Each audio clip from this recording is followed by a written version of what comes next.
Channel I সংবাদ।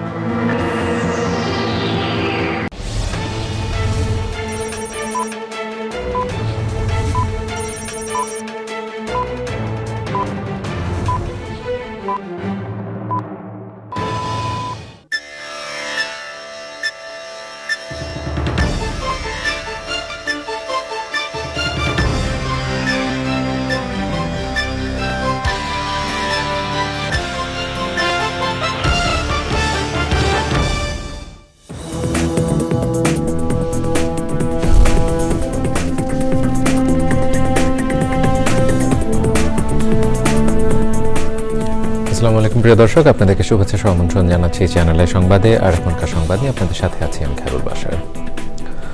বিস্তারিত সংবাদের শুরুতেই জানিয়ে দিচ্ছি সুপার ফ্রেশ ফর্টিফাইড সয়াবিন তেল সংবাদ শিরোনামগুলো। ভারতের সাথে বন্ধুত্বপূর্ণ সম্পর্ক চায় বাংলাদেশ, বলছে বিএনপি। আখাউড়া অভিমুখে লং মার্চে অভ্যন্তরীণ বিষয়ে হস্তক্ষেপ না করার আহ্বান। দেশকে অস্থিতিশীল করা ষড়যন্ত্রের বিরুদ্ধে ঐক্যবদ্ধ হতে জামাতের তাগিদ। আগামী নির্বাচনে প্রবাসীদের ভোটার তালিকায় অন্তর্ভুক্তির দাবি। পার্বত্য জেলাগুলো দেশের সবচেয়ে উন্নত অঞ্চল না হয়ে পিছিয়ে আছে বললেন প্রধান উপদেষ্টা। পাহাড়ি জনপদে শিক্ষা ব্যবস্থা সংস্কারের তাগিদ।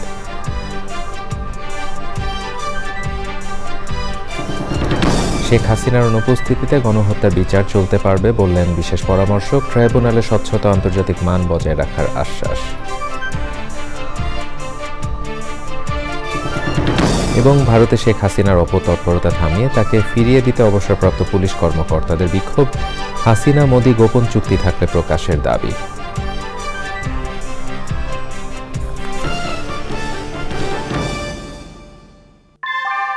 আমরা তৈরি করি বিশ্বমানের জার্মান প্রযুক্তির ভূমিকম্প সহনশীল থার্মেক্স রড, যা আপনার স্থাপনাকে নিরাপদ রাখে প্রজন্ম থেকে প্রজন্ম। সালাম স্টিল, মোস্ট ডিউরেবল স্টিল।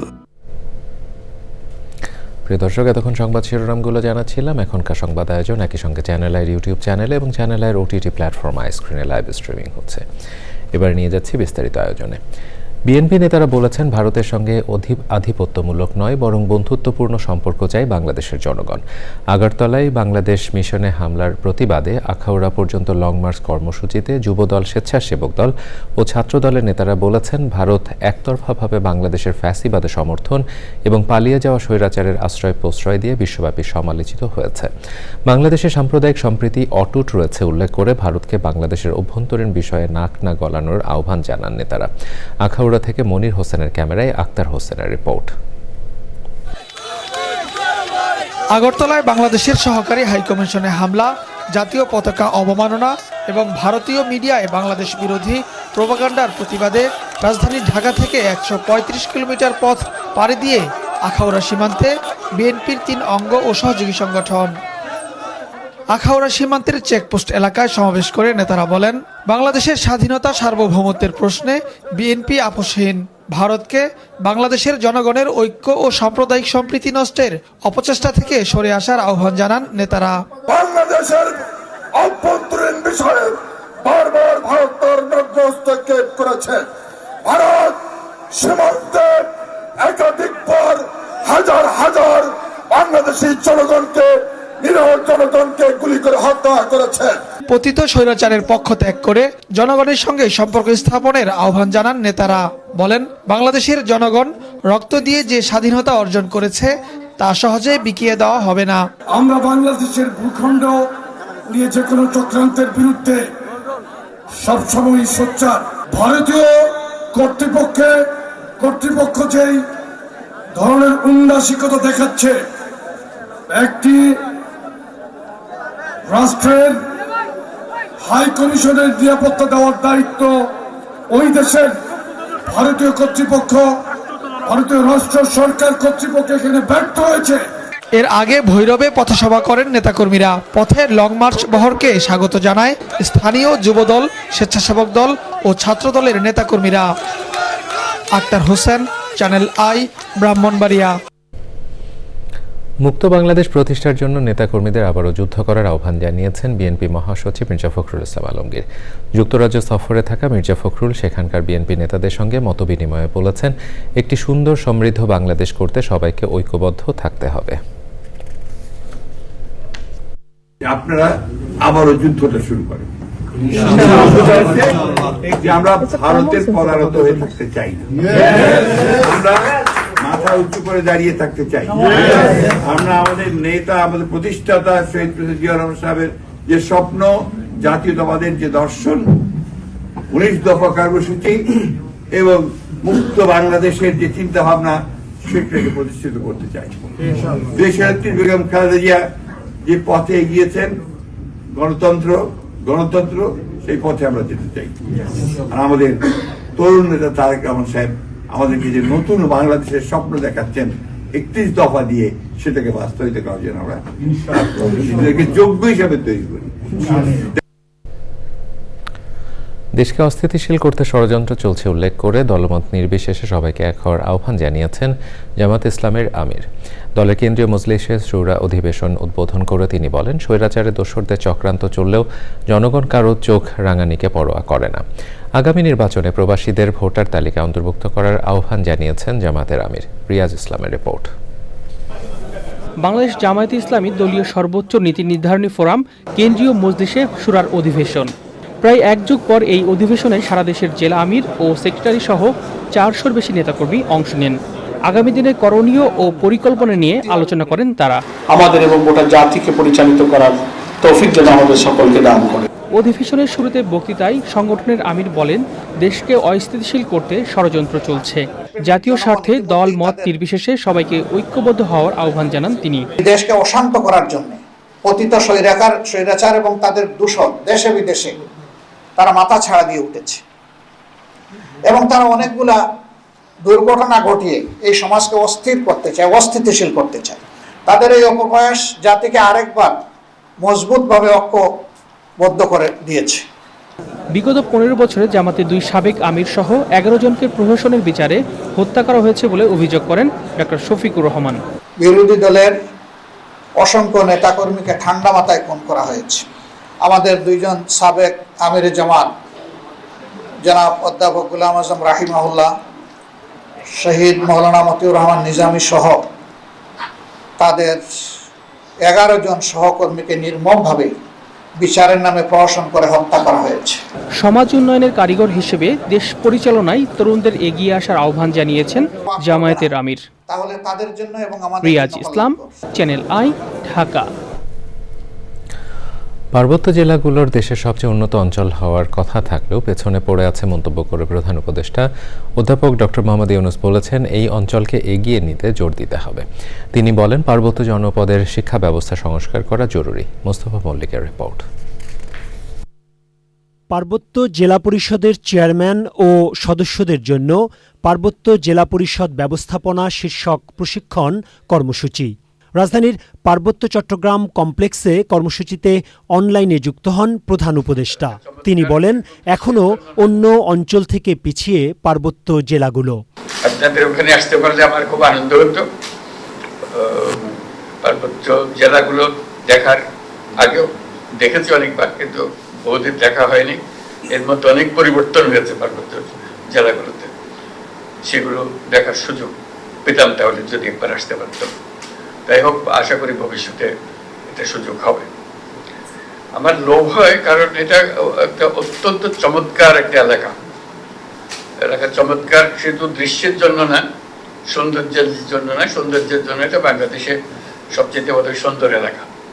কাজে এখানে যারা থাকে তারাও সৌভাগ্যবান যে এরকম প্রাকৃতিক সৌন্দর্যের মধ্যে তারা থাকতে পারে। এবং এত রকমের ক্ষুদ্র নির্গোষ্ঠী এখানে আছে, সবাই মিলেমিশে আছে। মিলেমিশে থাকতে হলে সমস্যাও হয়, সমস্যাগুলো আছে, কিন্তু সমস্যাগুলো সমাধানযোগ্য। পার্বত্য অঞ্চলের উন্নয়নে সরকারের পদক্ষেপের কথা তুলে ধরেন প্রধান উপদেষ্টা। পার্বত্য এলাকার তরুণদের বিশ্ব নাগরিক হয়ে গড়ে ওঠার আহ্বান জানান অধ্যাপক ইউনূস। Mostafa Mallik, channel I, Dhaka. বাংলাদেশে অন্তর্বর্তী সরকারের সব ধরনের সংস্কার কার্যক্রমকে সমর্থন জানায় জাপান। দেশের অর্থনীতির অব্যাহত উন্নয়নের জন্য জাপান সরকার বিনিয়োগ অব্যাহত রাখবে। বাংলাদেশে জাপানের বিদায়ী রাষ্ট্রদূত ইয়োয়ামা কিমেনরি প্রধান উপদেষ্টা অধ্যাপক মোহাম্মদ ইউনুসের সঙ্গে সাক্ষাৎ করে এমন মন্তব্য করেছেন। রাষ্ট্রদূত কিমেনরি অধ্যাপক ইউনুসের নেতৃত্বের প্রশংসা করেন। তিনি বলেন, জাপান সরকার সবসময় বাংলাদেশের সঙ্গে আছে। প্রধান উপদেষ্টা বাংলাদেশ জাপান সম্পর্কের ক্ষেত্রে বিদায়ী রাষ্ট্রদূতকে তাদের অবদানের জন্য ধন্যবাদ জানান। প্রধান উপদেষ্টা বলেন, দুই দেশের সম্পর্ক খুবই শক্তিশালী। প্রধান উপদেষ্টা বাংলাদেশে জাপানিদের আরও বিনিয়োগের আহ্বান জানান। জুলাই আগস্ট গণহত্যার বিচারের মুখোমুখি করার জন্য গণতান্ত্রিক রাষ্ট্র হিসেবে ভারত সাবেক প্রধানমন্ত্রী শেখ হাসিনাকে ফেরত পাঠাবে বলে আশা প্রকাশ করেছেন আন্তর্জাতিক অপরাধ ট্রাইব্যুনাল চিফ প্রসিকিউটর বিশেষ পরামর্শক টবি খ্যাডম্যান। ভারত ফেরত না পাঠালে তার অনুপস্থিতিতে বিচার চলবে বলে জানান তিনি। সর্বোচ্চ স্বচ্ছতা, আন্তর্জাতিক মান বজায় রেখে বিচার করা হবে বলে জানিয়েছেন টবি খ্যাডম্যান। তবে কোনো আসামিকে মৃত্যুদণ্ডাদেশ দেওয়া হবে কিনা তা ট্রাইব্যুনালের বিষয় বলে মনে করেন তিনি। মাজহারুল হক মান্নার রিপোর্ট। চিফ প্রসিকিউটরের বিশেষ পরামর্শক হিসেবে নিয়োগ পাওয়ার পর সকালে আন্তর্জাতিক অপরাধ ট্রাইব্যুনালে যান টবি খ্যাডম্যান। বিশেষ বৈঠক করেন চিফ প্রসিকিউটর ও তদন্ত সংস্থার কর্মকর্তাদের সঙ্গে। এরপর তিনি শেখ হাসিনার বিচার প্রক্রিয়া নিয়ে কথা বলেন। That an extradition request is made, and obviously if extradition is refused, we will have to then look upon whether she is tried in her absence or whether in fact we look to the International Criminal Court to provide assistance in trying her. That is a matter that's not my decision to make, but certainly we would hope and certainly we would make a call to India as a democratic state that they respect the rule of law and they respect a lawful and proper request for her extradition when an extradition request is made. এছাড়া ট্রাইব্যুনালের বিচার প্রক্রিয়া ও মৃত্যুদণ্ডাদেশ নিয়েও মন্তব্য করেন টবি খ্যাডম্যান। Nature of these crimes are such that there will be a demand for the death penalty. Ultimately, it's a matter for the judges to decide as to whether the death penalty should be applied or not. Anyone who faces trial before this court receives a fair trial, a transparent trial, and has all the rights they are entitled to under the Constitution, under domestic law, and under international treaties to which Bangladesh is a state party. এর আগে London ভিত্তিক Garnier 37 ল ফার্মের যুগ্ম প্রধান টবি খ্যাডম্যানকে আন্তর্জাতিক অপরাধ ট্রাইব্যুনালের চিফ প্রসিকিউটর মোহাম্মদ তাজুল ইসলামের বিশেষ পরামর্শক হিসেবে নিয়োগ দেওয়া হয়। মাজহারুল হক মান্না, চ্যানেল আই, ঢাকা। ভারতে বাংলাদেশের কূটনৈতিক মিশনে হামলার প্রতিবাদ ও দেশটির গণমাধ্যমে অপপ্রচারের অভিযোগে রাজধানীতে বিক্ষোভ করেছেন অবসরপ্রাপ্ত পুলিশ কর্মকর্তারা। তারা ভারতে পলাতক শেখ হাসিনার অপতৎপরতা বন্ধ ও তাকে ফিরিয়ে দেয়া সহ 6 দফা দাবি জানান। হাসিনা মোদি কোনো গোপন চুক্তি থাকলে তা প্রকাশ করারও দাবি জানান বিক্ষোভকারীরা। এনামুল কবির রূপমের রিপোর্ট। ভারতীয় আগ্রাসনের বিরুদ্ধে প্রতিবাদ জানাতে রাজধানীতে অবসরপ্রাপ্ত পুলিশ অফিসার্স কল্যাণ সমিতির বিক্ষোভ মিছিল। হাইকমিশনে নিরাপত্তা দিতে ব্যর্থ হওয়ায় ভারতের প্রতি ক্ষোভ জানান অবসরপ্রাপ্ত পুলিশ সদস্যরা। তাদের কিছু প্রশ্রয় আছে বলেই মনে হয় যে ওখানকার মিডিয়া অতিরঞ্জিতভাবে সমস্ত খবর প্রচার করছে। তারা মিথ্যা প্রচারণা করছে। আমরা এটার প্রতিবাদ করছি। তারা আমাদেরকে রক্তচক্ষু দেখাচ্ছে। তাদেরকে মনে রাখতে হবে যে তাদের চক্ষু উৎপাদন করার সময় এসেছে। ভারতের আগ্রাসনটা আমাদের দেশের বিরুদ্ধে চক্রান্ত। এই দেশটাকে তাদের অঙ্গরাজ্য বানানোর জন্য চেষ্টা করে। না, আমরা তো হতে দেব না। তারা চায় মুসলমান, হিন্দু, বৌদ্ধ, খ্রিস্টান তাদের মাঝে একটি কলহ বেজে যাক। সেই সুযোগে পতিত সরকার যাকে অন্যায়ভাবে অবৈধভাবে আশ্রয় দিয়েছে তাকে রক্ষা করার জন্য আমাদের মাঝে একটি ভঙ্গুর সৃষ্টি করতে চায়। সীমান্তে বাংলাদেশি হত্যা ও নির্মমতার প্রতিবাদ জানানো হয় বিক্ষোভ সমাবেশ থেকে। প্রত্যেকটা চুক্তির পর্যালোচনা করে সেটা পুনর্বিবেচনা করা হবে। অবশ্যই আমরা দাবি করি নতজন পররাষ্ট্রনীতি, নতজন কোনো চুক্তি আমরা মানি না। আমরা মাথা উঁচু করে ভারতের সঙ্গে আমরা আমাদের যে স্বার্থ সংশ্লিষ্ট সেই চুক্তি, সেই দেন দরবার আমরা করতে চাই। ভারতমুখী না হয়ে বাংলাদেশে বিশ্বমানের স্বাস্থ্য ব্যবস্থা গড়ে তোলার আহ্বান জানান অবসরপ্রাপ্ত পুলিশ কর্মকর্তা ও সদস্যরা। Enamul Kabir Rupam, channel I, Dhaka. দুর্নীতি দমন কমিশন দুদকের সপ্তম চেয়ারম্যান হিসেবে দায়িত্ব নিয়েছেন সাবেক সচিব ডক্টর মোহাম্মদ আব্দুল মোমেন। একই সাথে কমিশনার হিসেবে যোগদান করেছেন মিয়া মোহাম্মদ আলী আকবর আজিজি। বড় দুর্নীতিবাজরা যেন ছাড়া না পায় সে লক্ষ্যে রাজনৈতিক প্রভাবের বাইরে থেকে নিরপেক্ষভাবে কাজ করার কথা জানান নবনিযুক্ত চেয়ারম্যান। তিনি বলেছেন 7 দিনের মধ্যে নিজেদের সম্পদের হিসাব দেবে নতুন কমিশন। রিপোর্ট রোকসানা আমিনার। বিকেল 3:30টার দিকে দুর্নীতি দমন কমিশনের প্রধান কার্যালয়ে পৌঁছান নবনিযুক্ত chairman doctor M A Momen O commissioner Mia Mohammad Ali Akbar Azizi. নতুন চেয়ারম্যানকে স্বাগত জানান দুদকের সচিব সহ ঊর্ধ্বতন কর্মকর্তারা। দুদক কর্মকর্তাদের সঙ্গে প্রায় 2 ঘন্টা সভা শেষে গণমাধ্যমের সাথে কথা বলেন নবনিযুক্ত চেয়ারম্যান। যেসব বিষয়ে বড় ধরনের দুর্নীতি হয়েছে, যেসব বিষয়ে রাষ্ট্র বিশেষভাবে ক্ষতিগ্রস্ত হয়েছে এবং যারা এই কাজগুলি করেছেন তারা যাতে শেষ পর্যন্ত ছাড় না পান, আমরা চেষ্টা করব সেই কাজটা যাতে আমরা সঠিকভাবে, ন্যায়পরায়ণভাবে, যথাযথ তদন্তের মাধ্যমে সমাপ্ত করতে পারি। স্পষ্টভাবে বলি, আগামী 7 দিনের মধ্যে নতুন যে কমিশন, এই কমিশনের হিসাব আপনারা পেয়ে যাবেন। দুদককে সঠিক পথে পরিচালনার আশা নবনিযুক্ত কমিশনারের। তদন্তই হচ্ছে ফাউন্ডেশন। তদন্তটা যদি নিরপেক্ষ হয় নিশ্চয়ই ন্যায় বিচার প্রতিষ্ঠিত হবে সংসারে। আর যদি তদন্তে গলত থাকে তাহলে যা প্রত্যাশিত নয় তাই ঘটছে, তাই ঘটবে। কিন্তু এই মুহূর্তে আমরা জাতির কাছে প্রতিশ্রুতিবদ্ধ। বৈষম্যের সূচনা দুর্নীতি উল্লেখ করে দুর্নীতি কমাতে সাধ্যমতো কাজ করার প্রত্যয় জানিয়েছে দুদকের নবনিযুক্ত কমিশন। এর মধ্যে বিদেশে থাকায় আগামী 17 ডিসেম্বর যোগদান করবেন আরেক কমিশনার অবসরপ্রাপ্ত brigadier general Hafiz Ahsan Farid. Roksana Amin, channel I, Dhaka. পরিবেশ, বন ও জলবায়ু পরিবর্তন বিষয়ক উপদেষ্টা সৈয়দা রিজওয়ানা হাসান বলেছেন, ব্যয় সাশ্রয়ী ও গুণগত মানসম্পন্ন জ্বালানি নিশ্চিতে কাজ করছে সরকার। এ লক্ষ্যে প্রয়োজনীয় নীতিমালা এবং আইনি কাঠামো করা হবে। রাজধানী বিয়াম ফাউন্ডেশন কমপ্লেক্সে বাংলাদেশ শক্তি সমৃদ্ধি 2050 সম্মেলনে তিনি জানান, জ্বালানি সেক্টরের সংশোধিত কর্মপরিকল্পনায় জনগণের মতামত প্রতিফলিত হবে। সম্মেলনে জ্বালানি সংকট মোকাবেলা, নবায়নযোগ্য জ্বালানির প্রসার এবং দক্ষ ব্যবহারের উপর গুরুত্ব আরোপ করেন বিদ্যুৎ, জ্বালানি ও খনিজ সম্পদ মন্ত্রণালয়ের উপদেষ্টা Mohammad ফাওয়াজুল Kabir Khan.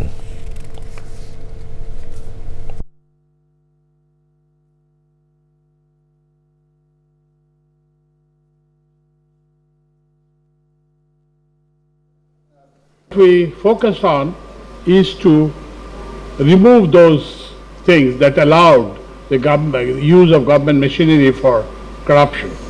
So we have, as has been mentioned, that we have done away with the 2010 law, and then we have restored BARC, and also there are many other reforms that we have. এনার্জির accessibility, affordability এবং quality তিনটা maintain করার ক্ষেত্রে এই সরকার কি ধরনের policy এবং প্রয়োজনে আইনি কাঠামো নিতে পারে এবং প্রাতিষ্ঠানিক শক্তিশালীকরণ করতে পারে সেগুলোর ব্যাপারে আপনারা সুনির্দিষ্ট মতামত আমাদেরকে জানাবেন। এবং আমি এইটুকুন আপনাদেরকে আশ্বস্ত করতে পারি যে আপনাদের মতামতগুলো অবশ্যই অত্যন্ত গুরুত্বের সাথে বিবেচনা করা হবে। 21 পদকপ্রাপ্ত বরেণ্য রবীন্দ্রসঙ্গীত শিল্পী পাপিয়া সারোয়ারের অবস্থা সংকটাপন্ন। চিকিৎসকরা জানিয়েছেন, শারীরিক অবস্থার অবনতি হওয়ায় ক্যান্সারে আক্রান্ত এই শিল্পীকে দুপুরে ভেন্টিলেশনে নেওয়া হয়েছে। সুস্থতার জন্য সবার দোয়া চেয়েছেন পাপিয়া সারোয়ারের পরিবার। পরাগ আসিমের রিপোর্ট।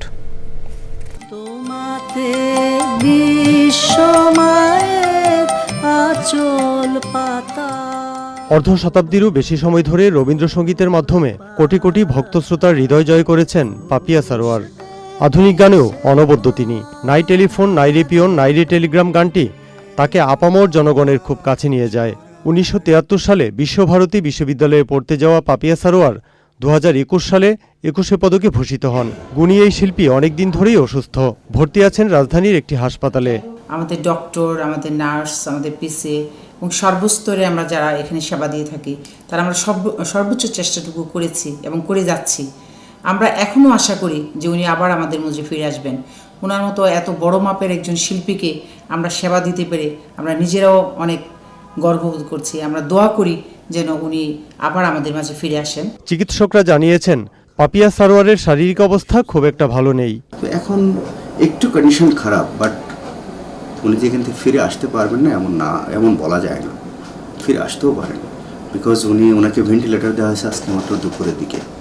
তো ভেন্টিলেটারে দিলে অনেক সময় লাংসের কন্ডিশন, আপনারা জানেন যে ওনার একটু প্যানক্রিয়াটিক ক্যান্সার নিয়ে উনি ভুগতেছেন, যেটা ওনার স্প্রেড হয়ে আছে। এই প্যানক্রিয়াটিক ক্যান্সার উইথ মেটাস্টেসিস নিয়ে উনি দীর্ঘদিন যাবৎ কিন্তু ট্রিটমেন্ট নিচ্ছেন। উনি ভালো ছিলেন, হাঁটতেছিলেন, মাঝখানে একটু খারাপ হয়ে গেছেন, এখন আইসিইউতে আছে। আজকে হয়তো বা ওনার ভেন্টিলেটারে দেওয়া হয়েছে। এখন আমরা যেটা ফিল করতেছি যে উনি একটু ক্রিটিক্যাল কন্ডিশনে আছেন, ভেরি ক্রিটিক্যাল কন্ডিশন। এমন সংকটাপন্ন অবস্থায় দেশবাসীর কাছে দোয়া চেয়েছে পাপিয়া সারোয়ারের পরিবার। পরাগ আজিম, চ্যানেল আই, ঢাকা। পর্যটন শহর কক্সবাজারে দিনে দিনে নির্মিত হচ্ছে নতুন নতুন আবাসন, হোটেল, মোটেল আর অবকাঠামো। এতে বিশ্বের বৃহত্তম সমুদ্র সৈকতের পাড়ে অবস্থিত শহরটির প্রাকৃতিক সৌন্দর্য নষ্ট হচ্ছে, ধ্বংস হচ্ছে প্রকৃতি, যা সুরক্ষায় কিছু নাগরিক উদ্যোগ নিচ্ছেন ছাদ কৃষির। এতে পূরণ হচ্ছে পরিবারের খাদ্য চাহিদাও। বিস্তারিত জানাচ্ছেন শাইখ সিরাজ। দেশের দক্ষিণ পশ্চিমাঞ্চলে অবস্থিত নৈসর্গিক সৌন্দর্যের শহর কক্সবাজার, কিন্তু ভবনের পর ভবন নির্মাণে এই শহরের সৌন্দর্য এখন অনেকটাই ম্লান হয়ে পড়েছে। উঁচু উঁচু ভবনের আড়ালে হারিয়ে যাচ্ছে সবুজ প্রকৃতি। ঠিক এই পরিস্থিতিতেই একদল নাগরিক সবুজ ধরে রাখতে উদ্যোগ নিয়েছেন ছাদ কৃষির। উত্তর রুমালিয়াছড়ার তরুণ রাসেল উদ্দিন তেমনি একজন। কক্সবাজার কলেজ থেকে অনার্স করছি, তারপর মাস্টার্স করছি, MBA করছি ইন্টারন্যাশনাল ইউনিভার্সিটি থেকে। আচ্ছা, এটার পর আমি কখনো চাকরির জন্য অ্যাপ্লাই করি নাই। আমি ইউটিউবে, তারপরে সোশ্যাল মিডিয়ায় আপনার দেখার পরে আমি নিজে নিজে চিন্তা করতাম, নিজে নিজে কিছু একটা করা যায়। ছাত্র হওয়ার পর আমি চিন্তা করলাম, এটা দেখে আস্তে আস্তে আমি শুরু করে দিলাম। এখানে উৎপাদিত সবজি আর প্রাণীজ আমিষ দিয়ে তিনি পরিবারের চাহিদা পূরণেও চেষ্টা করছেন। প্রোটিন, ভিটামিন বলেন, এটা চাহিদা করার জন্য আমি চিন্তা করলাম সেকশন করে টার্কি আছে, দেশি মুরগি, হাঁস, কবুতর, এগুলোতে আমার আর বাজার থেকে কিনতে হয় না। এই তরুণ উদ্যোক্তা নিরাপদ খাদ্য উৎপাদনের পাশাপাশি ভাবছেন নগরের পরিবেশের কথাও। যাদের ছাদ আছে, গাছপালা নিধন হয়ে গেছে, তো ওদের চিন্তা করা উচিত ছাদে সবুজায়ন করে নিজের চাহিদাও মেটানোর জন্য, এবং সবাই যাতে ছাদ বাগানে ইনভলভ হয়, সবাই ছাদ বাগান সবুজায়ন করে। ছাদ কৃষি এখন অত্যন্ত প্রয়োজনীয় একটি অনুশীলন। একটি দেখে আরেকটি সম্প্রসারিত হচ্ছে। এটি শুধুই মাত্র যে মনের তৃপ্তি তা নয়, একেবারে সতেজ শাকসবজি খাওয়া এবং শারীরিকভাবে সুস্থ থাকার জন্য ছাদ কৃষি এখন অনেকেই বেছে নিয়েছেন।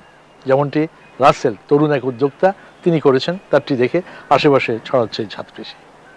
শুধু জেলা শহর নয়, প্রত্যন্ত গ্রাম পর্যন্ত ছাদ কৃষি এখন ছড়িয়ে যাচ্ছে। উদ্যোক্তাদের বক্তব্য, এই দিকে সরকারের একটু সহযোগিতা হাত বাড়ানো খুবই প্রয়োজন। কক্সবাজার জেলা সদরের উত্তর রুমালিয়াছড়া থেকে শাইখ সিরাজ, চ্যানেল আই। এ নিয়ে বিস্তারিত প্রতিবেদন দেখবেন বৃহস্পতিবার বেলা 3:05 হৃদয়ে মাটি ও মানুষের ডাক অনুষ্ঠানে। ধন্যবাদ রাহুল। জানুয়ারি মাসের মধ্যে সব শ্রেণী শতভাগ বই দেওয়া সম্ভব না হলেও সর্বোচ্চ সংখ্যক দেওয়ার চেষ্টা করা হবে বলে জানিয়েছেন অর্থ উপদেষ্টা ডক্টর সালেউদ্দিন আহমেদ।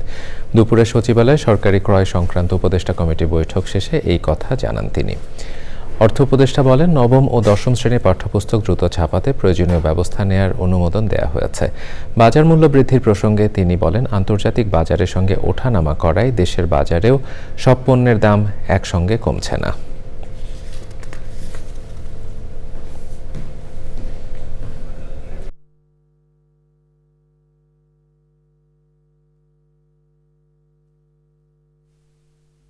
পাঠ্য বই অতি দ্রুত আমরা চাচ্ছি আজকে নবম দশম শ্রেণীর পাঠ্য পুস্তক, জেনারেল এডুকেশন প্লাস মাদ্রাসা এডুকেশন, সেটা আমরা করছি। মোটামুটি সার্বিকভাবে যেগুলো আমরা অনুমোদন করছি, আমরা বলছি অত দ্রুত যেন সেগুলি প্রচুর করে। প্রত্যেকটাতে কমতে হবে, ওই রকম যদি অ্যাটিটিউড নেন তবে কিন্তু ডিফিকাল্ট। বাজার এমন একটা জিনিস, একটা কমবে একটা বাড়বে। আমি যে করে আজকে বাজার করলাম, আমি যদি নিজে বাজার কালকে সকালে একটা কমেছে একটা বেড়ে, কারণ বাসায় কেউ একটা বেড়ে গেছে, বাকিগুলো কমারটা কেউ কেউ এসে বলে না। দর্শক, সংবাদের এই পর্যায়ে নিচ্ছে একটি বিরতি, আর বিরতির পরে দেখবেন সিরিয়ার ভূখণ্ড দখল ইসরায়েলি নীতিকে বিপজ্জনক বলল সৌদি, ইরান সহ 4 আরব দেশ, আন্তর্জাতিক আইন লঙ্ঘনের অভিযোগ।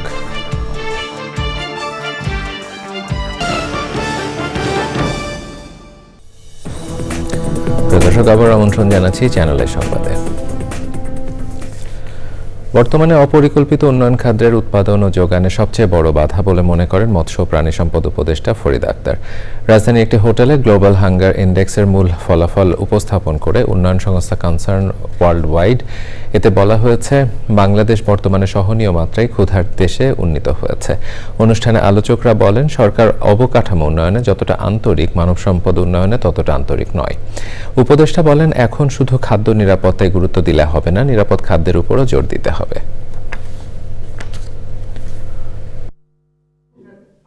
কঠিন কথা আমার বলতে হচ্ছে, আমাদের অপরিকল্পিত উন্নয়ন আমার খাদ্য যোগানের সবচেয়ে বড় বাধা। আমি এখন রাস্তা বানিয়ে দিচ্ছি, গাড়ি যাওয়ার জন্য খুব ভালো, কিন্তু সেই রাস্তাটা আমার পানি আটকে দিচ্ছে, মাছ চাষ করতে পারছি না, জলাবদ্ধতা সৃষ্টি করছে। এবারে নিটোলটাটা আন্তর্জাতিক সংবাদ।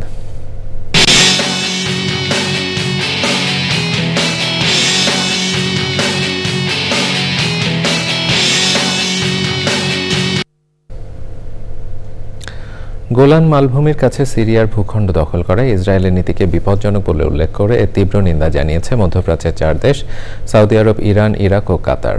তাদের অভিযোগ, ইসরায়েল সিরিয়ার সার্বভৌমত্ব লঙ্ঘন করে আন্তর্জাতিক আইন উপেক্ষা করছে। সৌদি আরবের পররাষ্ট্র মন্ত্রণালয় বিবৃতিতে বলেছে, গোলান মালভূমি একটি আরব ভূখণ্ড এবং ইসরায়েলের এই কর্মকাণ্ড সিরিয়ার নিরাপত্তা ও স্থিতিশীলতা পুনরুদ্ধারের সম্ভাবনাকে ক্ষতিগ্রস্ত করছে। ইরানের পররাষ্ট্র মন্ত্রণালয় এই ঘটনার তীব্র নিন্দা জানিয়ে একে জাতিসংঘ সনদের লঙ্ঘন হিসেবে উল্লেখ করেছে। ইরাকের পররাষ্ট্র মন্ত্রণালয় বিবৃতিতে জানিয়েছে, ইসরায়েলের এই পদক্ষেপ আন্তর্জাতিক আইনের গুরুতর লঙ্ঘন। জাতিসংঘ নিরাপত্তা পরিষদকে এই আগ্রাসনের বিরুদ্ধে পদক্ষেপ নেয়ার আহ্বান জানিয়েছে ইরাক। এবারে আইস্ক্রিন সাংস্কৃতিক সংবাদ।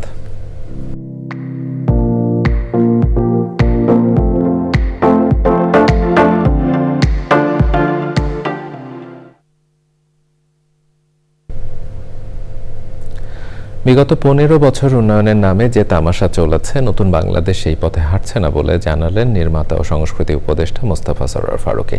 সন্ধ্যায় পলিটিক্যাল স্যাটায়ার ধর্মী চলচ্চিত্র 840 প্রিমিয়ারে একথা বলেন তিনি।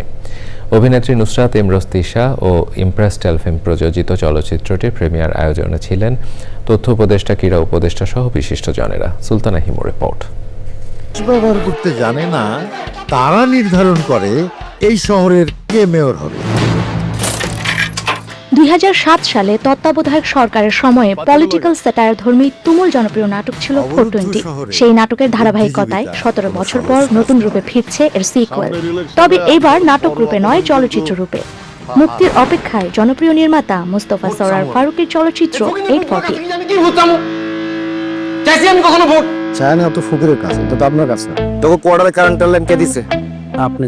সন্ধ্যায় স্টার সিনেপ্লেক্সের মহাখালী শাখায় অনুষ্ঠিত হয় চলচ্চিত্রটির প্রিমিয়ার। ছিলেন তথ্য উপদেষ্টা, ক্রীড়া উপদেষ্টা সহ বিভিন্ন রাজনৈতিক দলের নেতারা। তারা বলেন, দেশের মানুষের মনস্তত্ত্ব পরিবর্তনে সংস্কৃতির বিকাশ জরুরি। আশা করি 840 ও 420-এর মতোই সবার মধ্যে সাড়া জাগাবে। আমাদের যেরকম একটা আপরাইজিং হয়েছে, আমাদের এরকম মনোজগতেও, সাংস্কৃতিক জগতেও আরো আপরাইজিং প্রয়োজন আসলে। সিনেমাটি প্রযোজনা করেছেন অভিনেত্রী নুসরাত ইমরোজ তিশা ও ইমপ্রেস টেলিফিল্ম। আয়োজনে নির্মাতা ও সংস্কৃতি উপদেষ্টা মোস্তফা সরোয়ার ফারুকী কথা বলেন বিগত সরকারের কর্মকাণ্ড নিয়েও। বাংলাদেশে গণতন্ত্রের নামে, দেশ পরিচালনার নামে এত তামাশা হয়, রাজনীতির নামে এত তামাশা হয়, ফলে এটা তো স্যাটারের খুবই উর্বর ভূমি হওয়ার কথা। আমরা অলরেডি কথা বলছি, আমরা চেষ্টা করছি যত তাড়াতাড়ি সম্ভব দেশের বাইরেও এটা দেখানোর। এবং 13 ডিসেম্বর সারা দেশের 20টির বেশি প্রেক্ষাগৃহে মুক্তি পেতে যাচ্ছে চলচ্চিত্র 840। Sultana Himu, channel I, Dhaka. এবারে কৃষি সংবাদ।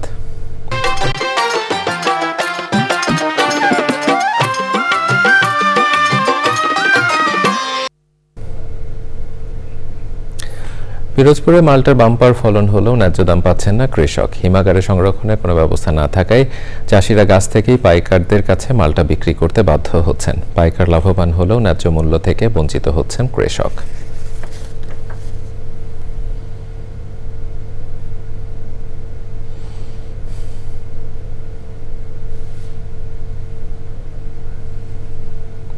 এবারে প্রকৃতি সংবাদ।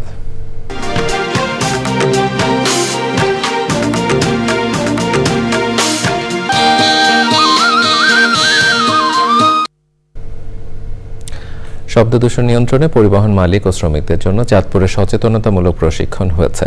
সমন্বিত অংশীদারিত্বমূলক প্রকল্পের আওতায় প্রশিক্ষণের আয়োজন করে জেলা প্রশাসন ও পরিবেশ অধিদপ্তর। অতিরিক্ত জেলা প্রশাসক মোস্তাফিজুর রহমানের সভাপতিত্বে অনুষ্ঠানে বক্তৃতা করেন জেলা প্রশাসক মোহাম্মদ মহসিন উদ্দিন ও অতিরিক্ত police super Sudipta Roy, press ক্লাবের সভাপতি শাহাদাত হোসেন শান্ত সহ সংশ্লিষ্টরা। তারা বলেন, শব্দ দূষণ শুধু শ্রবণ শক্তি ক্ষতিগ্রস্ত করে না, প্রাণহানিও ঘটায়।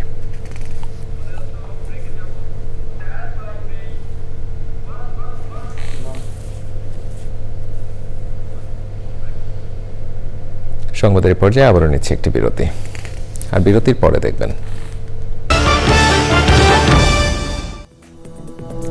দর্শক আবার আমন্ত্রণ জানাচ্ছি চ্যানেল আই সংবাদে। মহান বিজয় দিবস উপলক্ষে চট্টগ্রাম জেলা প্রশাসনের উদ্যোগে 6 দিনব্যাপী বিজয় মেলা শুরু হয়েছে। শহীদ জিয়াউর রহমান স্মৃতি জাদুঘরের সামনে মেলা উদ্বোধন করেন চট্টগ্রাম বিভাগীয় কমিশনার ডক্টর মোহাম্মদ জিয়াউদ্দিন। চট্টগ্রাম জেলা প্রশাসক ও বিজয় মেলা উদযাপন পরিষদের আহ্বায়ক ফরিদা খানমের সভাপতিত্বে অনুষ্ঠানে ছিলেন মেলা উদযাপন পরিষদের সদস্য সচিব আহমেদ নেওয়াজ। চট্টগ্রাম প্রেস ক্লাবের অন্তর্বর্তী কমিটির সদস্য সচিব ও সম্মিলিত পেশাজীবী পরিষদের সভাপতি জাহিদুল করিম কোচি, চট্টগ্রাম মেট্রোপলিটন সাংবাদিক ইউনিয়নের সভাপতি মোহাম্মদ শাহ নেওয়াজ, মহানগর বিএনপি সাবেক সাধারণ সম্পাদক বীর মুক্তিযোদ্ধা একরামুল করিম ও ছাত্র প্রতিনিধিরা। খেলার মাঠ, ওয়াকওয়ে, সৌন্দর্য বর্ধন সহ প্রায় 8.5 কোটি টাকা 3টি প্রকল্পে অনুমোদন দিয়েছে চট্টগ্রাম সিটি কর্পোরেশনের মেয়র ডাক্তার শাহাদাত হোসেন। এ সময় উপস্থিত ছিলেন চসিকের প্রধান নির্বাহী কর্মকর্তা শেখ মোহাম্মদ তৌহিদুল ইসলাম, প্রধান প্রকৌশলী মোহাম্মদ আব্দুল কাশেম, নির্বাহী প্রকৌশলী আনোয়ার জাহান সহ অন্যরা। সে সময় মেয়র বলেন, আমাদের মূল লক্ষ্য চট্টগ্রামকে গ্রিন সিটি হিসেবে গড়ে তোলা এবং যুব সমাজের জন্য 41টি ওয়ার্ডেই খেলার মাঠ নির্মাণ।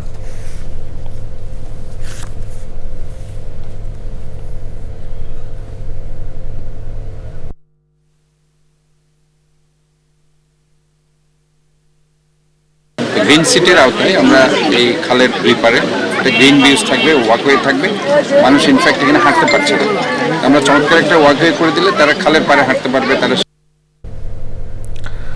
রাজধানীর উত্তর কমিউনিটি সেন্টারে ঢালা স্পেশাল সিমেন্টের unlocking the power of rapid hardening cement first solution for stronger structures শীর্ষক সেমিনার হয়েছে। সেমিনারের মূল প্রবন্ধ উপস্থাপন করেন বুয়েটের সিভিল ইঞ্জিনিয়ারিং ডিপার্টমেন্টের প্রফেসর ডক্টর রাকিব আহসান। সেমিনারের আয়োজন করে মেঘনা গ্রুপ অফ ইন্ডাস্ট্রিজের অঙ্গ প্রতিষ্ঠান ইউনিক সিমেন্ট ইন্ডাস্ট্রিজ লিমিটেড। আয়োজকরা জানান, ঢালা স্পেশাল সিমেন্ট বিশেষ ধরনের ব্লেন্ডেড সিমেন্ট যা ওপিসি বা পিসিসি সিমেন্টের বিশেষ বৈশিষ্ট্যগুলোকে একত্রিত করেছে।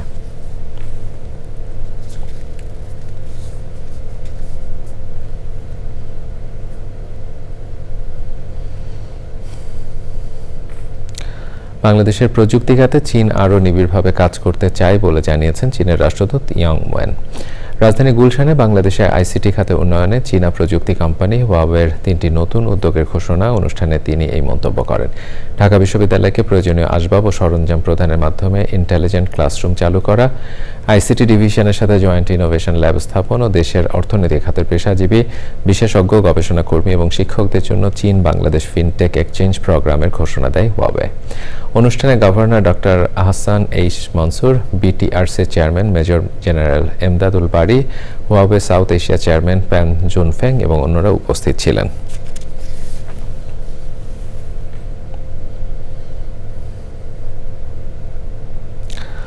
নৌ পরিবহন মন্ত্রণালয়ের সিনিয়র সচিব মোহাম্মদ ইউসুফ বলেছেন, 2030 সালের মধ্যে মাতারবাড়ি গভীর সমুদ্র বন্দর পূর্ণাঙ্গরূপে চালুর মাধ্যমে সুশীল সমাজের অর্থনীতি সুফল লাভে এগিয়ে যাবে দেশ। বাংলাদেশ শিপিং কর্পোরেশনকে এগিয়ে নিতে সমুদ্রগামী 8টি জাহাজ কেনার জন্য চীনা কোম্পানির সাথে আলোচনা চলছে বলেও জানান তিনি। রংপুর পীরগঞ্জের মেরিন একাডেমি প্রাঙ্গণে 3য় ব্যাচের 45 ক্যাডেটের পাসিং আউট প্যারেড অনুষ্ঠানে প্রধান অতিথির বক্তৃতায় তিনি এসব কথা বলেন।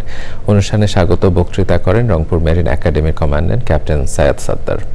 কুচকাওয়াজ শেষে কৃতি ক্যাডেটদের মাঝে পুরস্কার বিতরণ করা হয়।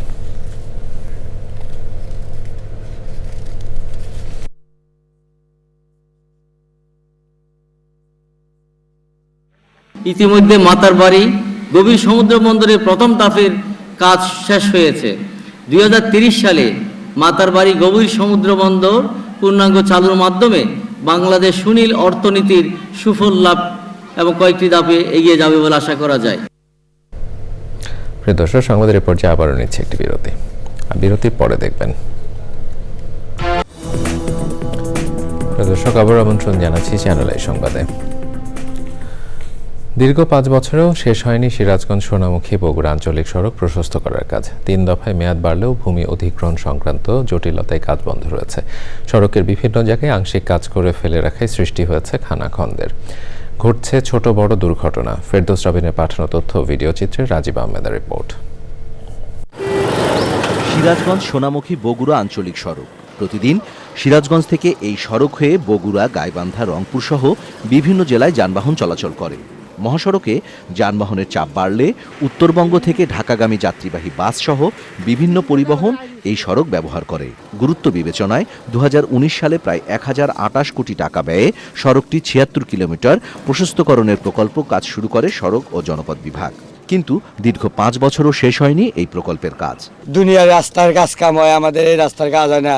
আমি ব্যাপারই বুঝি নাই, 2 বছর হলে রাস্তা ফেলা দিয়ে দিছে। এবং রুগীপত্রদের প্রেগনেন্ট রুগী রুগী তাদের অনেক অসুবিধা হয়। তারা ঝাঁকিতে এই পেটের বাচ্চা নড়ে যায়। গাড়ি এই রোডে চালাইতে মন চায় না। বেরিং ভেঙে গেছে গতকাল। এখন কি করবো, পরিস্থিতির শিকার হয়ে যাতায়াত করা লাগে। ভূমি অধিগ্রহণ সংক্রান্ত জটিলতা শেষ না করায় জমি ছেড়ে দিতে পারছেন না জমির মালিকরা। আমার এই সীমা পর্যন্ত এসে নেই, এখানে অ্যাকাউন্ট নাই। মানে আগে অ্যাকাউন্ট ছিল না, এটুকু আগে অ্যাকাউন্ট ছিল, এটুকু কি করছে? মাপ জরিপ হয়েছিল, মাপ জরিপ বন্ধ হয়ে গেছে, টাকা পয়সা পাইনি। টাকা পয়সা পালিয়ে ভাঙ। ভূমি অধিগ্রহণ জটিলতার কথা স্বীকার করে সকল সমস্যা সমাধান করে দ্রুতই কাজ শুরু হবে বলে জানায় ঠিকাদারি প্রতিষ্ঠান ও সড়ক বিভাগ। ইতিমধ্যে যে সকল জায়গায় আমাদের জায়গা ছিল, আমরা ঠিকাদারকে বুঝিয়ে দিতে পেরেছি, সেই জায়গাগুলো আমরা কাজ শেষ করেছি। আর কিছু জায়গায় কাজ এখনো বর্তমানে চলমান আছে, আর কিছু জায়গায় আমাদের অধিগ্রহণ কার্যক্রম বর্তমানে চলমান আছে। সিরাজগঞ্জ সোনামুখী বগুড়া আঞ্চলিক সড়কটির প্রশস্তকরণ প্রকল্পটির কাজ এখন পর্যন্ত 55% সম্পন্ন হয়েছে। Rajib Ahmed, channel I. বাংলাদেশে বসবাসরত রোহিঙ্গা জনগোষ্ঠী যৌন ও প্রজনন স্বাস্থ্য বিষয়ে গবেষণার ফল প্রকাশ করেছে অলাভজনক সংস্থা population services and training centre. রাজধানীতে অনুষ্ঠানে জানানো হয় রোহিঙ্গা জনগোষ্ঠী যৌন ও প্রজনন স্বাস্থ্য ক্ষেত্রে কীভাবে চ্যালেঞ্জের মুখোমুখি হচ্ছে ও এসব চ্যালেঞ্জ মোকাবেলার বিষয়ে অনুষ্ঠানে সরকারি ও আন্তর্জাতিক সংস্থা PSTCর বিভিন্ন পর্যায়ের কর্মকর্তারা ছিলেন।